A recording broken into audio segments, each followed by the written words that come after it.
Estamos 2022, de 11, a ver, 10, 9 años. Sí, por ahí. Entonces, ahí nos está dando la respuesta. No se ha aplicado el monotributo porque hay mucha política y esa política nos hace un daño horrible. Yo les decía ayer que otros países tirar basura a la calle es penado, pero aquí vivimos en desorden. El vecino le viene a tirar a uno la basura de él aquí enfrente y vivimos en aquella aparcada. Entonces, porque no queremos, nadie quiere orden. Y ahí es un problema, todo esto se complica.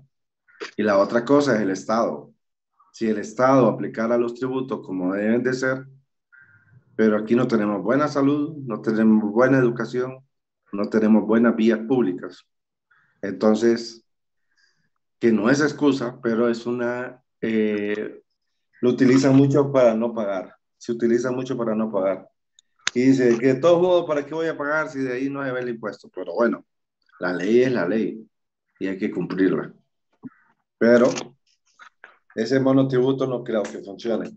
Pero estoy obligado a mencionarlo dentro de lo que es la parte tributaria, lo que es la parte de los tributos. Ok, luego está, continuamos con la teoría, la jerarquía del derecho tributario y aduanero. Alguien que me lea, porque yo dije el primer día de esta clase,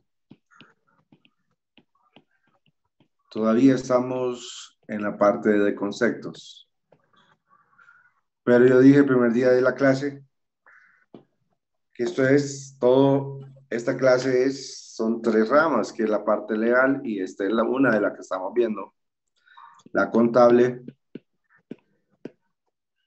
y el propio impuesto.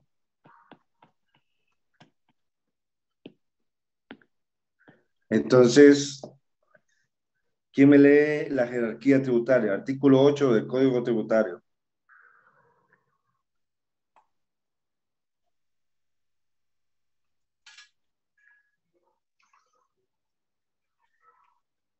¿Alguien que me lea eso, por favor? El artículo 8.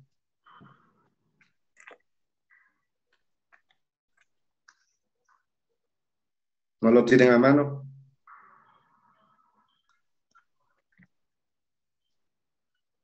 Bueno, lo vamos a El decir. artículo 8, aquí lo tengo. Ok, adelante. Que yo voy a ir anotando aquí. Ok. Artículo 8 dice, las normas tributarias no tendrán efecto retroactivo.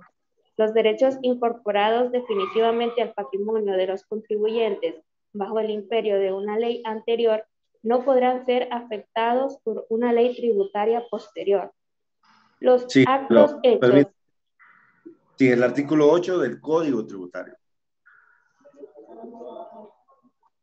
No sé qué me... Y aquí tengo el código tributario. Pero ¿está segura que es el Es artículo? el que dice fuentes y jerarquía. Ese es. Ah, ok. ¿Lo Mire, leo? una ley, sí, solo déjeme explicar. Una ley se reforma muy fácil, pero un código es más difícil y ya lo vamos a ver por qué. Ok, sí, léalo, por favor. Dice, fuentes y jerarquía del derecho tributario y aduanero. Número 1. Constituyen fuentes del derecho tributario y aduanero hondureño y deben aplicarse en el orden que a continuación se señala.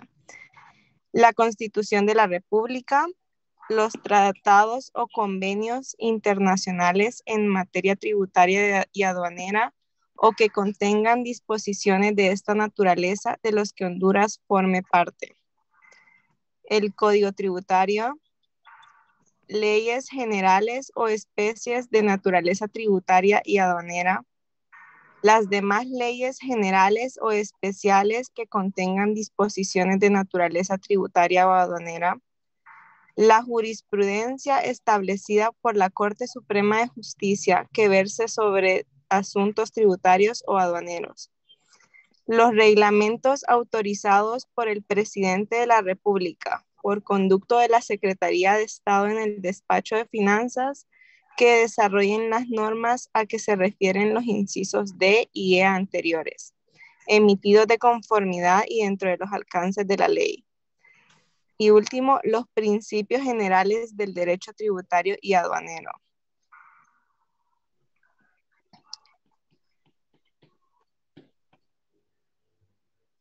Luego dice, en los casos no previstos en la jerarquía de las disposiciones tributarias y aduaneras antes citadas, se deben aplicar supletoriamente otras leyes de carácter administrativo y los principios del derecho administrativo y de otras ramas jurídicas que sean aplicables según su naturaleza y fines. Cuando en el ejercicio de sus atribuciones constitucionales el Congreso Nacional apruebe leyes relativas al régimen tributario y aduanero, debe procurar que las mismas se encuentren en armonía con el espíritu de las disposiciones del presente código. Igualmente, el Poder Ejecutivo, en el ejercicio de la potestad reglamentaria, debe emitir normas de naturaleza tal que sus alcances se encuentren comprendidos dentro de las normas legales establecidas en el presente código, las que en ningún caso y bajo ninguna circunstancia deben ir más allá de sus contenidos o preceptos. Esta regla es aplicable para los demás actos de tipo administrativo que se emitan en el ejercicio y aplicación de las normas legales de tipo tributario y aduanero. Ese es el Excelente. artículo. Es excelente, eso es. ¿Qué quiere decir jerarquía? Bueno, la jerarquía en una familia es abuelos, padres, hijos. Un árbol genealógico es lo mismo. Siempre lo que diga la Constitución está número 1. Lo que digan los tratados va número 2. Y miren el código en qué categoría está, en 3. Y la ley, por ejemplo, la ley del impuesto a la renta es categoría 4. Es decir, si el código dice una cosa diferente a la ley, va a prevalecer lo que diga el código. Y yo he visto muchos casos que se ganan a través de escritos o recursos que se interponen, y lo que hace es hacer mención de la jerarquía tributaria y va en ese rango. Si la Constitución dice algo y el tratado dice otra cosa, primero vale lo de la Constitución. Por ejemplo, siempre que se hace un escrito fiscal, se hace alusión al artículo 80 del Código de la Constitución. ¿Y cuál es el artículo 80? El derecho de petición. Todos tenemos derecho de petición, que mucha gente no lo usa, pero es un derecho. El Estado no solo puede venir y decirme te voy a poner aquí, te voy a confiscar, pero todos tenemos un derecho de petición, de apelar, de imponer un recurso, porque si no estaríamos,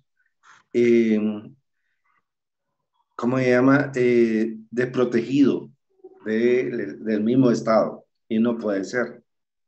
Aquí el Estado tutela, pero también debe de generar una protección, y sobre todo en la parte fiscal, porque hay mucha gente que le tiene miedo y dicen, llegaron los auditores a auditarme, y ya desde ahí sí, los auditores van con una mentalidad de hacer ajustes. Eso es inevitable y es parte de su oficio, pero también la empresa tiene derechos a defenderse. Ok, ¿qué es un obligado tributario? El artículo 29 del código. ¿Alguien que me lo lea, por favor?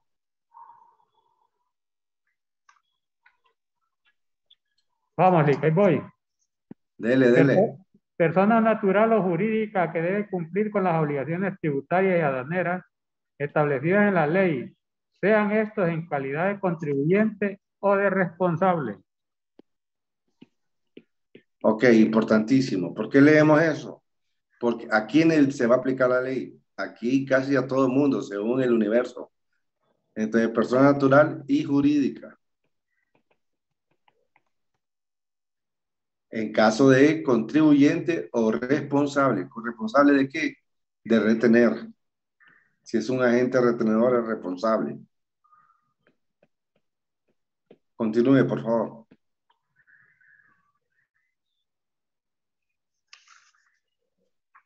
Solo eso me salió a Mili. Ok, pero no sé, el artículo 29 son los contribuyentes. En el caso de los obligados tributarios, en la parte de definición, ahí aparecen los conceptos, pero en el artículo 29 solamente sale quiénes son los obligados. Sí, los contribuyentes. Sí, B, lo obligado a realizar pagos a pagos a cuenta, los Sí. agentes de retención, los obligados a practicar pagos en especie, los agentes de percepción, los sucesores, los terceros responsables, los fideicomisos y demás patrimonios autónomos, las asociaciones o sociedades de hecho que carecen de personalidad jurídica, los sujetos a los que les resulten de aplicación, exenciones, exoneraciones u otros beneficios tributarios, y los que deban cumplir con obligaciones formales, incluyendo los obligados conforme a las regulaciones sobre asistencia administrativa mutua en materia tributaria. Ok, y aquí vamos a una parte también que es importante y de mucho cuidado, sobre todo en esta clase. Entonces, los obligados tributarios, la obligación formal, ¿qué es? Por ejemplo, presentar una declaración es una obligación formal.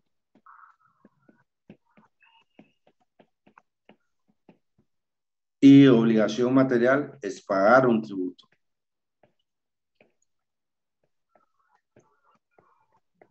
Por ejemplo, una declaración mensual de retenciones es una declaración formal. Está obligado, aunque no haya un tributo de por medio. Es una declaración. Es declaración de MC mensual de créditos o costos también es una obligación formal. De socios es otra obligación formal. Tiene una infinidad de obligaciones formales la parte fiscal en Honduras.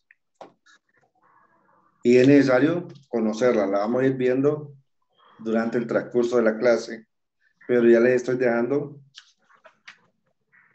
la incógnita o que ustedes deben de ir leyendo. Ok. Principios fundamentales del tributo.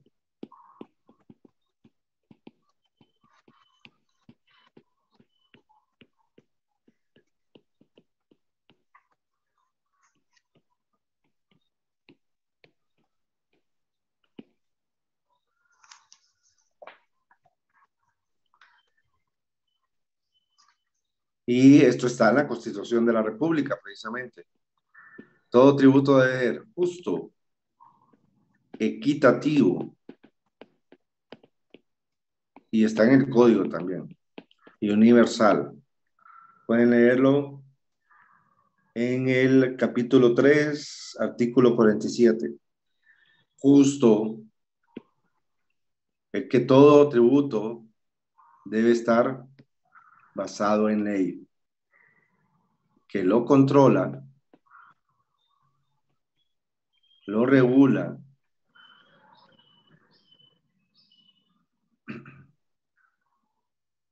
que lo controla y lo regula. Equitativo, esto tiene que ser o está relacionado con la capacidad de pago.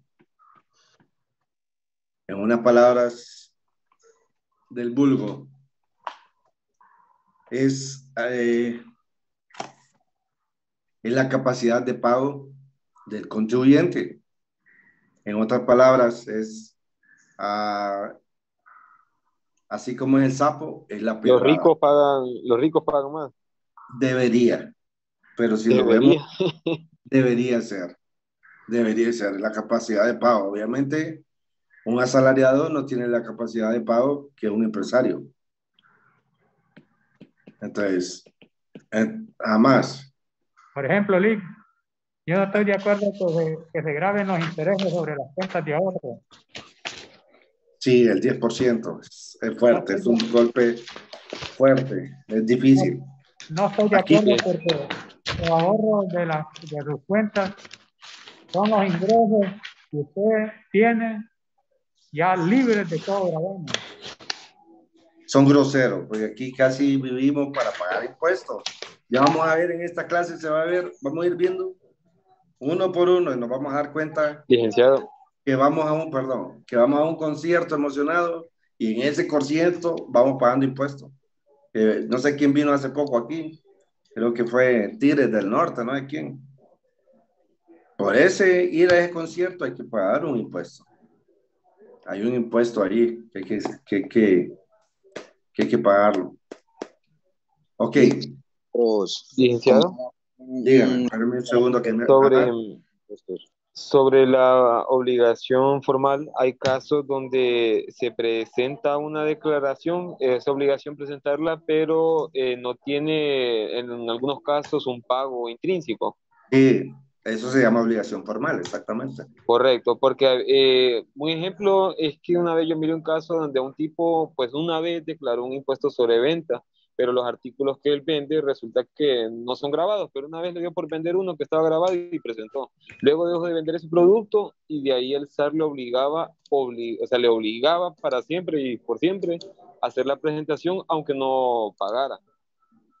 Así es, y es Ok. bien complejo porque yo estoy asesorando un caso que una persona no presentó de pandemia, desde marzo de 2020 una empresa, y no presentó la declaración de retención, la retención en la fuente, lo que corresponde al asalariado, que también lo vamos a ver aquí en esta clase.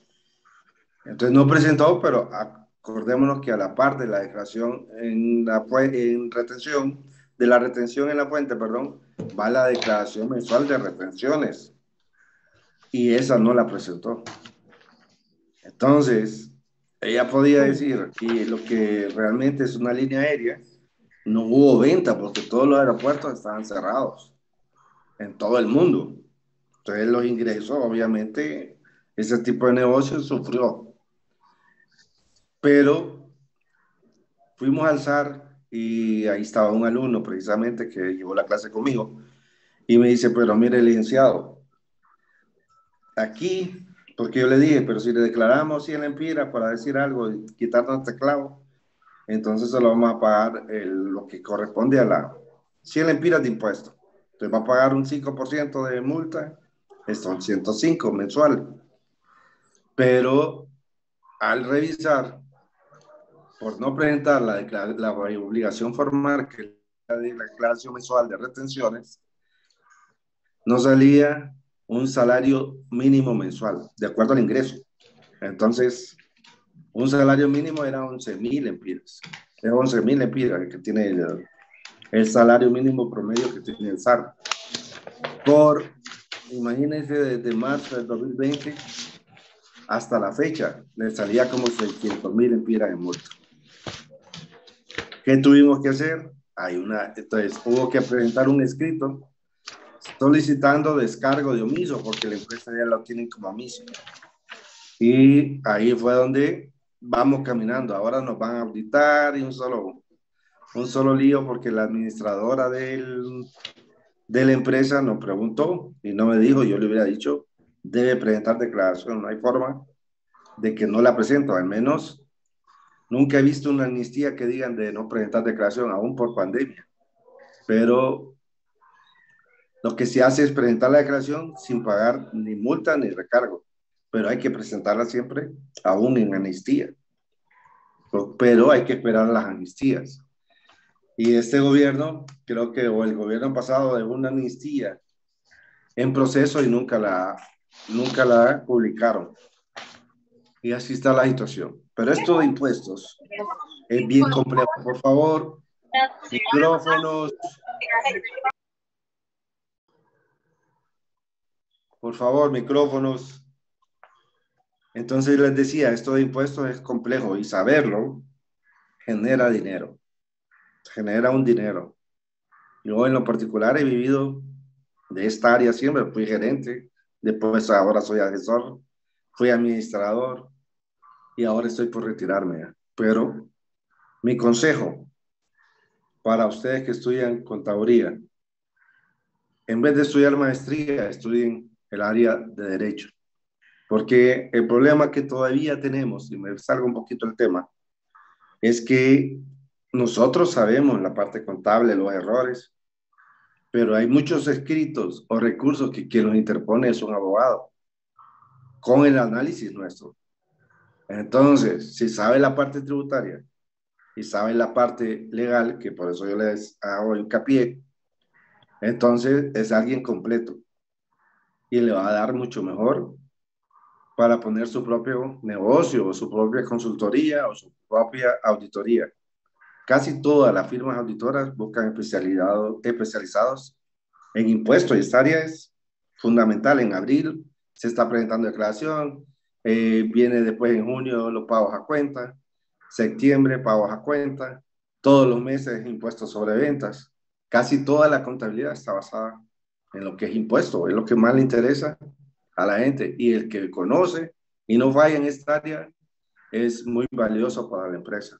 Entonces les doy un consejo, no porque la clase hay que llevarla, hay que estudiarla, hay que ponerle. Ok, jóvenes, continuamos. Aquí investigamos. Órale, qué pena. Yo quería agregar algo de lo que estaba diciendo de las declaraciones de retención en fuente. Yo trabajo para Administración de Impuestos, el SAR. Estoy en el área de recaudación. Y curiosamente, con eso de lo que sucedió en pandemia, es que igual el decreto 33-2020, donde empezaba a establecer el tema del alivio por COVID, no contempló ninguna declaración de tipo formal, solo hablaba más de impuestos sobre la renta, impuestos sobre ventas, pero sin embargo no contempló las otro tipo de retenciones.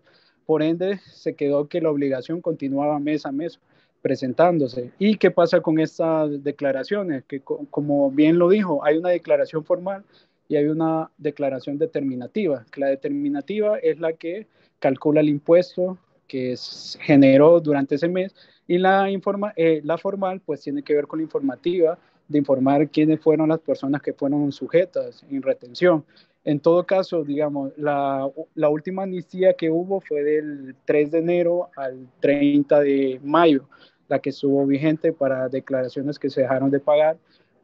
Fue bien atípica esta amnistía porque contemplaba también el periodo 2021, a pesar que todavía el vencimiento de la declaración no había ocurrido, porque lo extendieron hasta el 30 de abril.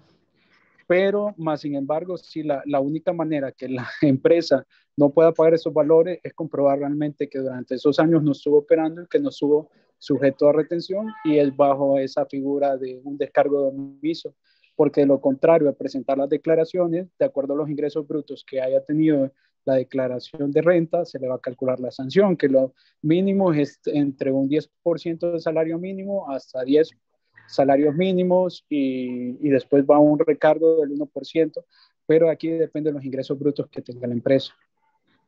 Así es, entonces, sí, yo he visto muy poco amnistía en cuanto a la obligación formal, pero la han dado en otras ocasiones. No sé por qué aquí en la última amnistía no se dio y realmente hay una infinidad de empresas que no es que están evadiendo el fisco, sino que están con problemas financieros. Todos sufrimos con esta pandemia, pero de las peores empresas son las líneas aéreas. Y en este caso me da pesar porque los señores están queriendo sostener la empresa y es una empresa pequeña que tiene 3 empleados, creo. Y ahí ellos volvieron hasta hace poco a operar, estuvo cerrada la empresa. Y les sucedió 2 cosas, es la pandemia y se llevaron el aeropuerto para Comayagua. También les ha bajado los ingresos. Entonces, porque quieras o no, nosotros vamos de vista.